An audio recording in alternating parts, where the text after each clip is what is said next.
तुम्ही पळयले आसतले आमचे वाड्यार आयज सकाळी म्युन्सिपाल्टीचे कचऱ्याची गाडी अशी रोडांतल्यान गेली आनी सो तेतून हॉटेलाचो वेस्टेज आशिल्लो फूल. मे बी दिसता ते गाडी बीन लोडूच आशिल्ले आनी तेतूंतल्यान ते वेस्टेज आसा पळय ते पिशवींतल्यान पिनून सकयल रोडार सगळें पडलो.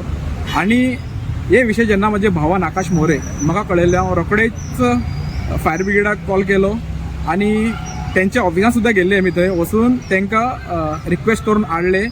आनी हेतून हे रोडार न्ही हे ते वेस्टेज आसले पळय ते रोडार पडलेले तेतून दोग जाण आसा पळय ते स्लीप जावन पडले. सो हांव रिक्वेस्ट करता ते पंचायतीचे ते वेस्टेज व्हरता पळय ते गाडी बी आसता तांकां सो रिक्वेस्ट करता की बाबा चड ओवरलोड करनाका गाडी. आतां पळय ते तुमचे पिशवी पिणून ते सकल वेस्टेज पडून दोग जाण पडले. बरें आसा की कांय तांकां डॅमेज बी जावना. सो हांव हे म्युन्सिपाल्टी सुद्दां रिक्वेस्ट करता की तुमी मातशे ते ड्रायव्हराक बी सांगचे की बाबा अशें नेक्स्ट टायम असले सगळे घडू जायना म्हणून. सो हांव फायर ब्रिगेड डिपार्टमेंट आसा पळय तेंच्या स्टाफाक थँकफुली काळजांतल्यान थँकफुली म्हणटा कित्याक ते रोखडे येवन तेका उदक मारून क्लीन केले. सो आनी आमकां सपोर्ट केले बद्दल अपूर दळवीक सुद्दां थँक्स. आनी वन्स अगेन म्हाजो भावाक आकाश मोरे ताणें इन्फॉर्मेशन दिलें. थँक्यू.